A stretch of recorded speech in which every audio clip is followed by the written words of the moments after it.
बारी बारी जाऊं मैं हिंदी पे वारी। हिंदी हमारी सबकी है महता।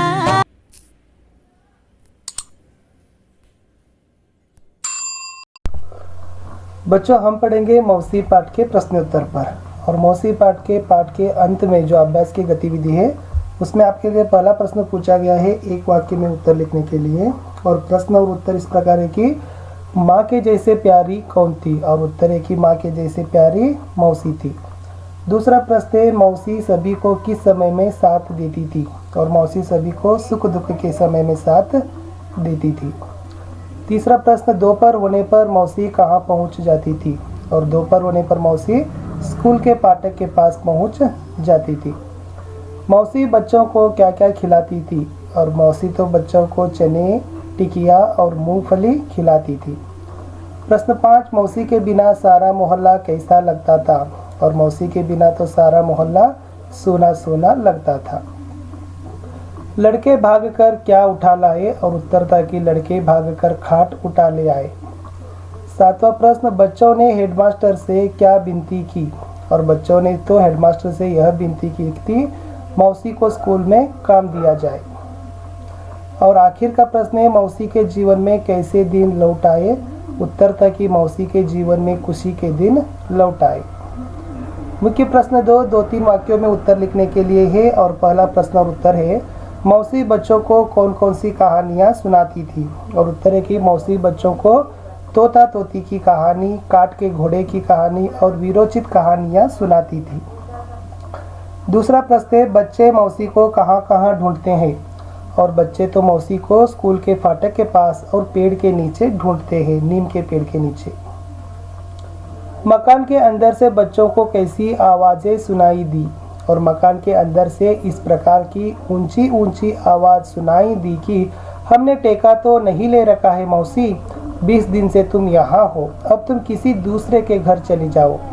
चौथा और अंतिम प्रश्न है बच्चों को क्यों गुस्सा आया, मौसी की उलझे हुए बाल और सूखा हुआ चेहरा देखकर बच्चों को गुस्सा आया। मुख्य प्रश्न 3-4 वाक्यों में उत्तर लिखने के लिए पहला प्रश्न और उत्तर है मौसी और बच्चों के बीच में क्या बातचीत हुई। उत्तर है मौसी और बच्चों के बीच में इस प्रकार बातचीत हुई कि तू इतने दिन से कहाँ थी मौसी, यहाँ क्यों बैठी हो। एक ने पूछा मैं यहाँ से जा रही हूँ बेटा, कहते हुए मौसी की आंखें भर आई। सब ने एक स्वर से कहते हैं कि हम तुझे कहीं नहीं जाने देंगे मौसी।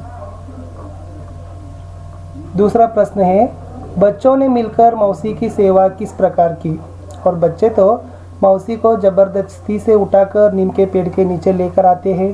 कन्हैया दरी और तकिया लेकर आता है, उषा ने 2 रोटियां लेकर आती है, योगराज ने दूध लाता है, गोपाल ने लैंप लाता है, मुन्नी पीने के लिए पानी लाती है, और बलदेव के पिता डॉक्टर थे, वह उनके पिता डॉक्टर को खींचकर लाता है। प्रश्न 3 है मौसी के खुशी जीवन का वर्णन कीजिए। मौसी फिर से स्कूल के आंगन में आने लगी, बच्चे फिर घेरे रहते और उनको वे कहानियाँ सुनाने लगी। मोहल्ले में चक्कर मारकर कुशल क्षेम पूछने लगी। स्नेह और प्रेम भाव से मौसी के जीवन में खुशी के दिन लौट आए। प्रश्न 4 है रिश्ता जानना है और लिखना है। यहाँ पर अनुरूपता के प्रश्न के रूप में यहाँ पर रिश्ते को आपको जानकर लिखना है। पिता के पिता को दादा कहते हैं, माता के पिता को नाना कहते हैं। पिता की बहन को बुआ कहते हैं, फिर माता की बहन को मौसी कहते हैं। पति या पत्नी के पिता को ससुर कहते हैं, उसी प्रकार पति या पत्नी के माता को सास कहते हैं। प्रश्न 4 बेटे की पत्नी को बहू कहते हैं, फिर बेटी का पति को दामाद कहते हैं। मुख्य प्रश्न 5 नमूने के अनुसार लिखना है। यहाँ पर एक वचन और बहुवचन के लिए नमूना है। कहानी का नमूना बदल दिया है कि कहानियाँ, और उसी प्रकार लड़की लड़कियाँ, कोठरी कोठरियाँ, पहेली पहेलियाँ, माला मालाएं, माता माताएं, दिशा दिशाएं, घटना घटनाएं, बात बातें, आंख आंखें, दरार दरारें, दुकान दुकानें। मुख्य प्रश्न 6 है विलोम शब्द लिखना है। यहाँ पर आपको विलोम शब्द लिखने के लिए प्रश्न दिया गया था। पहला है कि गलत का विलोम शब्द सही, सुख का दुख, छोटा बड़ा। खुशी गम टेढ़ा सीधा बहुत कम। रात दिन। और आठवां और आखिर का प्रश्न था कि अपना का विलोम शब्द है पराया। मुख्य प्रश्न 7 पर्यायवाची शब्द लिखना है। यहाँ पर पर्यायवाची शब्द के लिए है पेड़ के लिए पर्यायवाची शब्द है वृक्ष तरु दरख्त भी कहते हैं। फिर घोड़ा को अश्व हय भी कहते हैं। दूध को दुग्ध क्षीर कहते हैं। पानी को जल नीर। घर को ग्रह मकान भवन निलय भी कहते हैं। औरत को स्त्री महिला भी कहते हैं। इस प्रकार यहाँ पर पर्यायवाची या समानार्थक शब्द लिखना था। प्रश्न 8 अर्थपूर्ण वाक्य बनाना था कि यहाँ पर शब्द है सबको जैसे मौसी प्यारी माँ थी के, लेकिन इसका सही प्रकार का वाक्य था कि मौसी सबको माँ के जैसे प्यारी थी। दूसरा है वीरोचित सुनाती मौसी थी कहानियाँ और मौसी वीरोचित कहानियाँ सुनाती थी।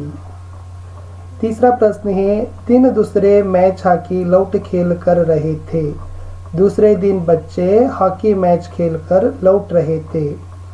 चौथा प्रश्न है पीने पानी के लिए मुन्नी लाई और उसका उत्तर था कि मुन्नी पीने के लिए पानी लाई। मुख्य प्रश्न 7 कन्नड़ में आपको अनुवाद करना है। दिए गए वाक्य को क्या करना है कि आपको पहले देख लेना है किस काल में है और उसमें शब्द क्या है, कहाँ पर विराम चिन्ह किया गया है, वचन क्या है, लिंग क्या है, उसी सभी को देखकर आपको क्या करना था कि दिए गए वाक्यों को कन्नड़ में या अंग्रेजी में अनुवाद करना था। पहला प्रश्न है बच्चे नीम पेड़ के तले खेलते थे। बच्चे यानी मಕ್ಕಳು, तले यानी ಕೆಳಗೆ और उसका सही उत्तर है ಮಕ್ಕಳು ಬೇವಿನ ಮರದ ಕೆಳಗೆ ಆಡುತ್ತಿದ್ದರು। दूसरा प्रश्न है उसे सब मौसी कहकर पुकारते थे। ಆಕೆಯನ್ನು ಎಲ್ಲರೂ मौसी ಎಂದು ಕರೆಯುತ್ತಿದ್ದರು। तीसरा है बच्चों के लिए तो वह सेवा की मूर्ति थी। ಮಕ್ಕಳಿಗಂತೂ ಅವಳು ಸೇವೆಯ ಪ್ರತಿಮೆಯಾಗಿದ್ದಳು। चौथा है सबके घर में झांक कुशल क्षेम पूछती थी। ಎಲ್ಲರ ಮನೆಯಲ್ಲಿ ಇಣುಕಿ ಯೋಗಕ್ಷೇಮ ವಿಚಾರಿಸುತ್ತಿದ್ದಳು। बच्चों आपको अनुवाद करते समय 2-3 बातों को ध्यान में रखना है। पहला है कि दिए गए वाक्य किस काल में है उसी काल में आपको बदलना है और दूसरा है कि अर्थ नहीं क्या होना है कि वहाँ पर निरर्थक नहीं होना है। ವಾಕ್ಯದಲ್ಲಿ ಅರ್ಥವನ್ನು ಕೆಡದೆ ನಾವೇನು ಮಾಡಬೇಕಪ್ಪ ಅಂದ್ರೆ ಅನುವಾದವನ್ನು ಮಾಡಬೇಕು। ನೆಕ್ಸ್ಟ್ ಲಿಂಗ ವಚನಗಳನ್ನು ನೋಡ್ಕೋಬೇಕು। ಸ್ತ್ರೀಲಿಂಗ ಇದ್ರೆ ಸ್ತ್ರೀಲಿಂಗ ಬರೀಬೇಕು, ಪುಲ್ಲಿಂಗ ಇದ್ರೆ ಪುಲ್ಲಿಂಗ, ಏಕವಚನ ಬಹುವಚನ ಅದನ್ನೆಲ್ಲನೂ ಕೂಡ ಗಮನದಲ್ಲಿ ಇಟ್ಕೊಂಡು ನಾವೇನು ಮಾಡಬೇಕು ಅನುವಾದವನ್ನು ಮಾಡಬೇಕು। ಕಡೆಗೆ ವಿರಾಮ ಚಿಹ್ನೆಗಳು ಸಹಿತ ಬಹಳ ಇಂಪಾರ್ಟೆಂಟ್ ಇದ್ದಾವೆ। ಎಲ್ಲಿ ಪ್ರಶ್ನಾರ್ಥಕ ಇದ್ರೆ ಪ್ರಶ್ನಾರ್ಥಕ ಬಳಸಬೇಕು, ಉದ್ಧರಣ ಇದ್ರೆ ಉದ್ಧರಣ ಚಿಹ್ನೆಯನ್ನು ಬಳಸಬೇಕು। ಈ ತರನಾಗಿ ಏನು ಮಾಡಬೇಕಪ್ಪ ಅಂದ್ರೆ ಕೊಟ್ಟ ವಾಕ್ಯದಲ್ಲಿರ್ತಕ್ಕಂಥ ಲೇಖನ ಚಿಹ್ನೆಗಳನ್ನೇ ನಾವೇನು ಮಾಡಬೇಕು ಅನುವಾದದ ವಾಕ್ಯದಲ್ಲಿ ಬಳಸಬೇಕು। ಇಷ್ಟಿತ್ತು ಮಕ್ಕಳೇ।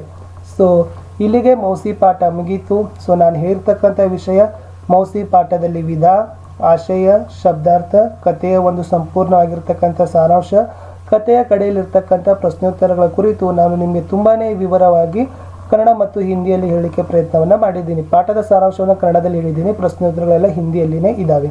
ಸಮಯದ ಬಹಳಷ್ಟು ಕೂಡ ವ್ಯಯ ಆಗುತ್ತೆ, ಹೆಚ್ಚಿಗೆ ಆಗುತ್ತೆ, ಯಾಕಂದರೆ ನಾನು ಮತ್ತೆ ಬೇರೆ ಬೇರೆ ವರ್ಗದ ಒಂದು ವಿಡಿಯೋಗಳನ್ನು ಮಾಡಬೇಕಾಗಲೂ ಕೂಡ ಸಮಯವನ್ನು ನಾನು ಕೊಡಬೇಕಾಗಿದೆ।